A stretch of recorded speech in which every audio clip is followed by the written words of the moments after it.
Please welcome your session speakers for Baseline Reset Perth 2050 in 5, Professor Amanda Davies, Demographer, the University of Western Australia, Amy Lomas, Chief Economist, PwC, and Gary Adshead, journalist and political commentator. Okay, I think I should have some slides. Hopefully they're coming. Okay, good morning everyone. For more than 10 years now, we've been hearing that Perth's population is projected to reach 3.5 million by 2050. But what does this really mean in a demographic sense? The first point I'd like to make today is that when considering Perth's population, it's about not just the size, but it's who makes up that population and who's going to be in our population in 2050. So just to set some context, in 2050, the baby boomer generation, who we've heard so much about, will have largely passed on. The leaders of our governments, industries and communities will be those who were born after the 9/11 terrorist attacks. So the major point here is that Perth's population is growing, but it's ageing. 25 years ago, those aged 65 and over made up just 10% of our population. Currently, that sits at 15%, and by 2050, that will grow to 22%. While this proportional change is important to consider, it's also critical to consider the absolute numbers. Because we are growing, that 7% proportional change in 25 years actually represents a doubling of the people aged over 65 in just 25 years. That's 770,000 people aged over 65 by 2050.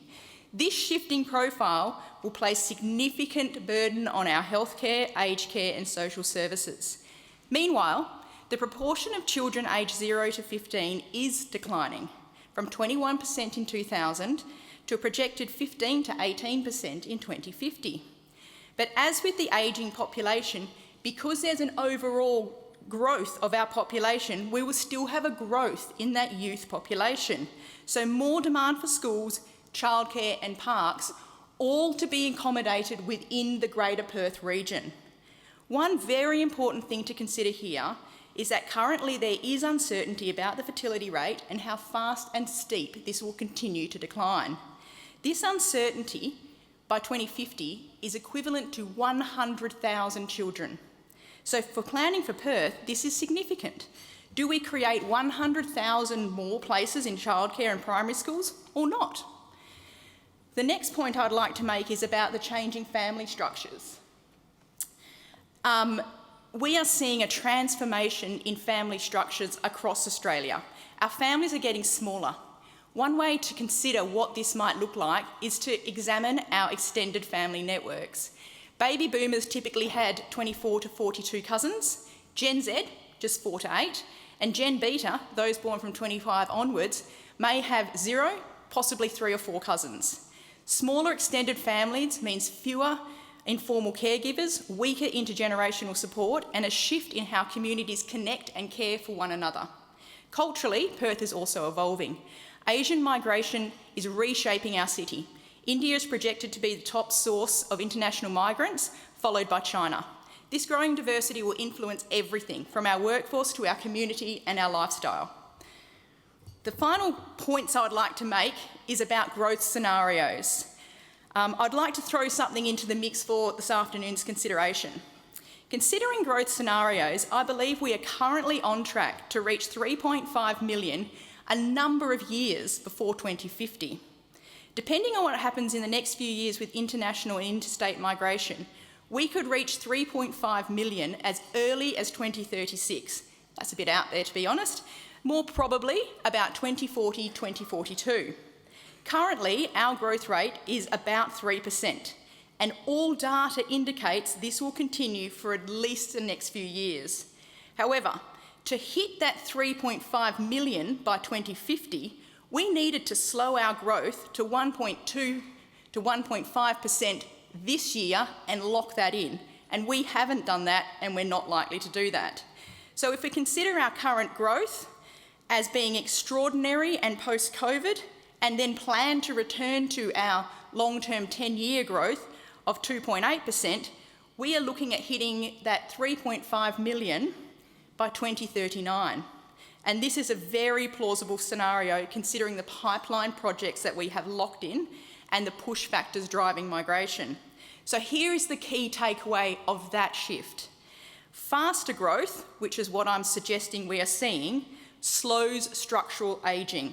That means a younger working age population for longer for our state, which can ease pressure on the aged care and that shift in our workforce. It brings about some sustainability in that sense. But the other issue is it brings forward that demand for those 100,000 more places in childcare and primary schools. It brings forward the demand for aged care places, and really critically, it rapidly brings forward the demand for much more housing in the Greater Perth region. So there is much to consider. Thank you.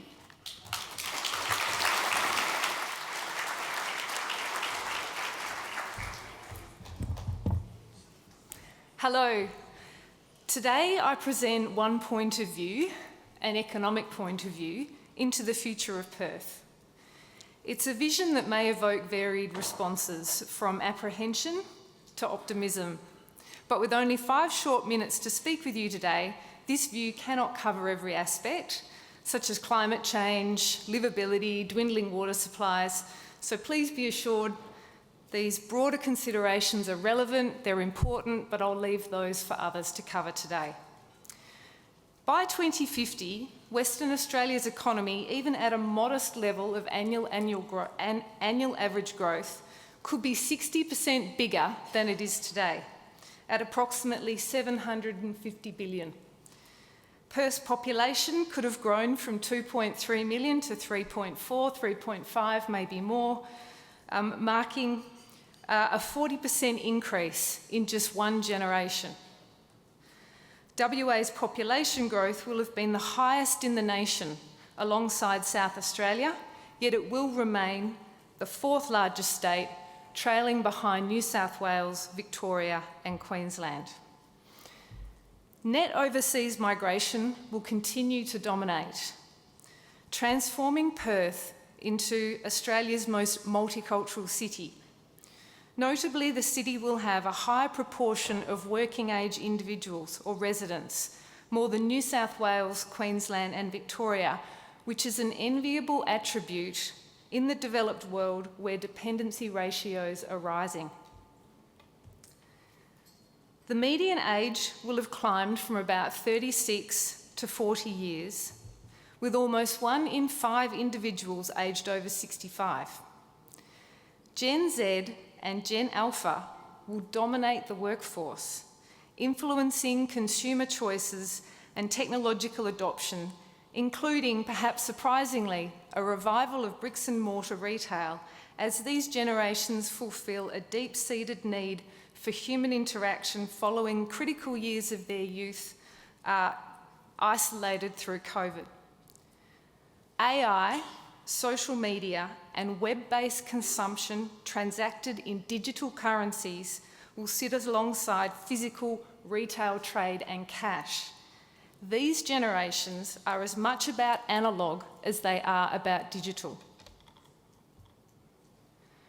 The shift towards services will have continued.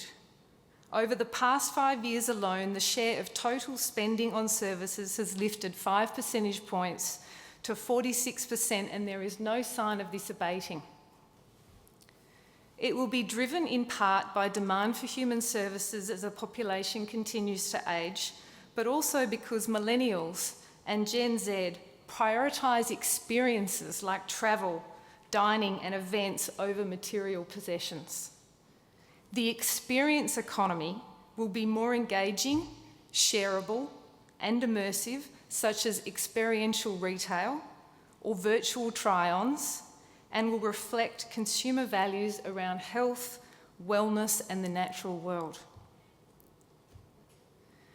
By 2050, Perth will have witnessed a massive transfer of wealth. Its share of an estimated 3.5 trillion nationwide, from baby boomers to younger generations.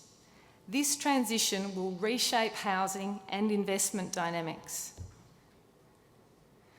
And contrary to the belief that the high rates of economic growth of the last mining boom are behind us, the rise of Asia Pacific could indeed fuel a new transformation of our city, with Perth expanding its role as a minerals, energy and services exports gateway to Asia and the Indian Ocean region, where around 60% of the world's population reside today.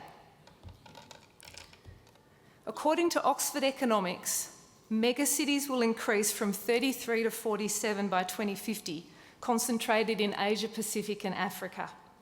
Emerging economies such as India, Indonesia, the Philippines and Vietnam are poised for significant growth, with infrastructure spending anticipated to rise by 161% by 2050.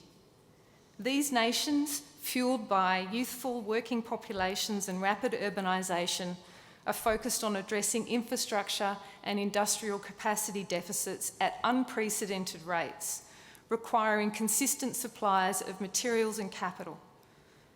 Infrastructure spending for metals and minerals alone is expected to rise by nearly 40%, driven by global demand for copper, battery metals and rare earths, which are critical for modernising grids, electrifying transport, defence applications and computing power. In this context, and alongside measures to boost productivity beyond current levels, Perth could maintain its status as one of the highest income per capita cities globally, with median income levels across all age groups in the highest levels in Australia. Combined with our growing population, this will stimulate expanded port infrastructure, logistics networks, data centres and high-density communities around transport and nodes. Ideally, the economic prosperity of Perth and Western Australia will be more equitably distributed across generations. Presently, parental support has become crucial in the housing market, sidelining those with family wealth and without family wealth and creating a drag on productivity and the economy. Perth's housing prices are currently 9 times the median wage, rising from 4 times in the early 2000s, with a 22% price surge just last year far outpacing wage growth. So in conclusion, Perth's future is shaped by a myriad of factors and that promise transformation and growth, from economic expansion within Asia-Pac to resource management and demographic shifts. By understanding and adapting to these changes, we can ensure a prosperous and thriving Perth for all. Thank you.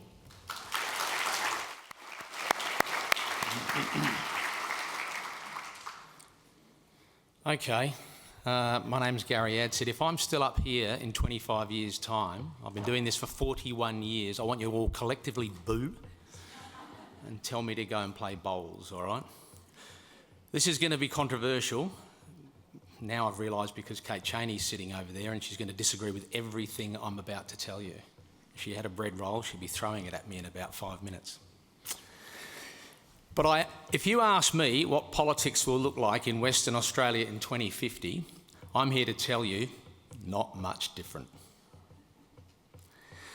What we have right now will be pretty much what we have in 2050. One of the 2 major parties will be in power, either Labor on its own or the Liberals with their Nationals partners. Why? 2 reasons. Our politics prides itself on tradition, history, process, age-old rules and regulations. Parliament is all about standing orders, debate protected by privilege, notices of motion, grievances, and I could go on and on. Secondly, our system, the Westminster system, began in the Middle Ages, and in many ways it's still stuck there. Everywhere in the world that the Westminster system is used, there are 2 major political parties, one in government, the other in opposition. Occasionally, the parliament is hung and minor parties or independents will decide which party will form government. But overall, the system, as we all know, just goes through cycles of Labor in power, then Liberal, then Labor by a huge majority after a pandemic, Liberals by a landslide because voters are sick and tired of Labor, and on it goes in a mostly stable, functioning system that most of us wouldn't swap for any other form of democracy. I can't believe I'm actually written that. How boring is that? What a joke. You better pick that up afterwards too. Right. How will politics look in WA in 2050? Now, why ask myself that question? I can go all futuristic on you right now, and I can ask those two letters that have made their way into the daily discourse of all our lives. Love them or hate them. And of course, I'm talking about AI. So here's what we're going to do. We're going to find out what politics are going to look like in 2050 in Western Australia. Google AI, oh wise artificially powered search engine. Tell me, what will politics in Western Australia look like in 2050? Here we go. This is the answer.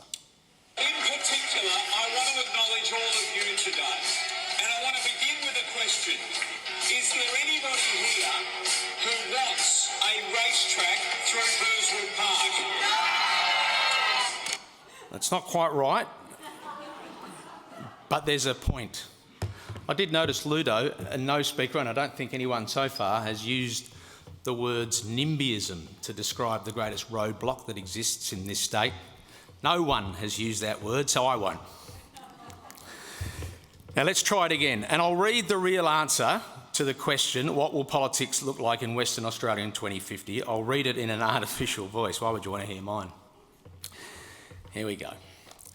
It will likely be shaped by challenges and opportunities in areas like climate change, economic diversification, and population growth, necessitating a focus on long-term planning.